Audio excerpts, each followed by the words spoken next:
Good morning. Let's work on a few exercises dealing with inventory and see how we work our way through this using Excel.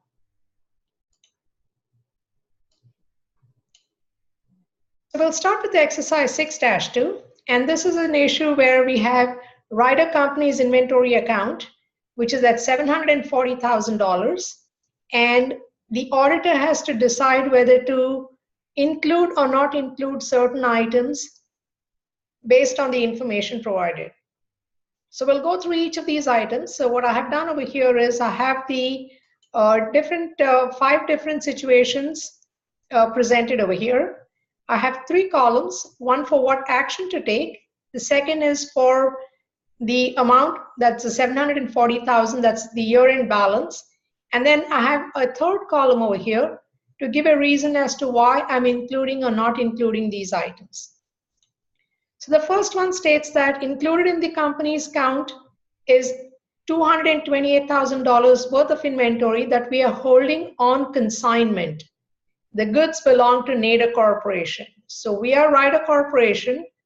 We are the consignee. We are holding goods for the consignor.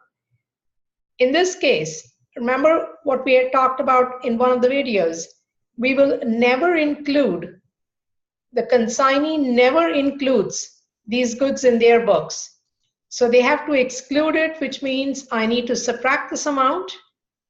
And the reason I'm going to give the company, I being the accountant, the auditor, is I say consignee is not the owner of the goods, so this is not ours. We should not put it in our books. Let's look at the second one. A physical count did not include goods purchased by Ryder, that's us, with a cost of $40,000 that were shipped free on board shipping point on December 28th and did not arrive to our warehouse until January 3rd. So the goods are in transit. They were shipped free on board shipping point. That means as soon as the seller gives the goods to the shipping agent, the title has passed to the buyer. We are the buyer on December 28th. Although we don't physically have it, the action we need to take now is we need to include that $40,000. So I'm going to add $40,000, and the reason I'm going to say is free on board shipping point, buyer has legal title during transit, the goods are in transit before December 31st, so it's my inventory. Now let's move on to the third one. Included in the inventory account was $17,000 of office supplies that were stored in the warehouse and were used by the company supervisors and managers during the coming year. They are to be used. Okay, so the first item that we need to look at over here is, or the first piece of information I need to focus on is that these are office supplies. What does one do with office supplies? Do we intend to resell them or do we use them internally? Supplies are going to be used internally. They are not inventory, therefore they should not be included in the inventory account. I don't intend to sell it. So my action over here is I need to exclude the $17,000. And the explanation I'm going to give over here is supplies are for internal use only.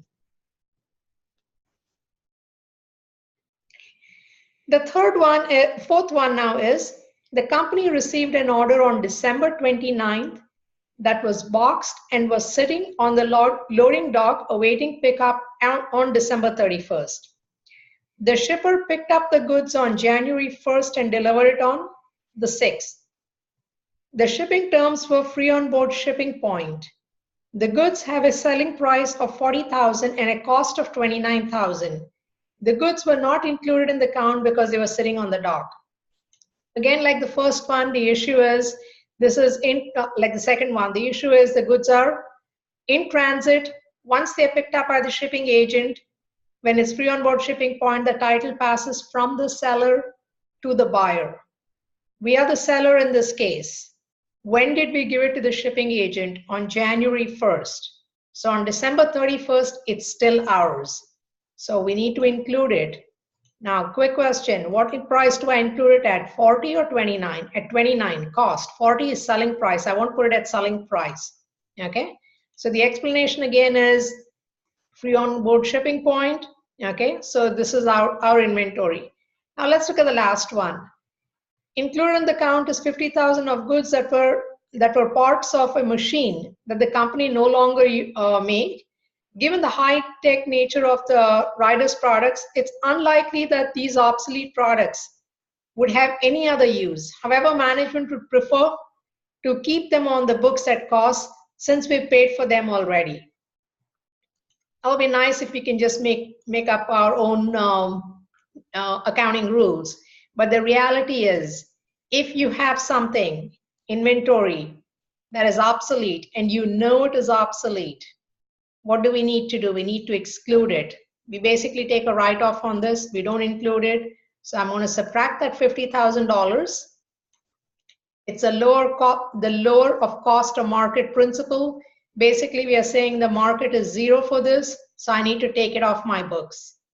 Now that I have all of this done, I recalculate my total over here, and I come up with the correct number of $514,000. If you go back to what the problem said, the auditor is performing a review. They don't like the current year's numbers are not good. They're under a lot of pressure to boost their net income, and they want us to do something about the ending inventory. Well, we are accountants. We can't cook the books, because if we just choose to ignore these corrections, we would be cooking the books. So our ending inventory is not $740,000. It's only $514,000. It is what it is. Adjusting entries need to be made so that these items can accordingly be included or excluded, as the case may be, to arrive at the correct number of $514,000. So this concludes this exercise, and we'll move on to the next exercise in a couple minutes.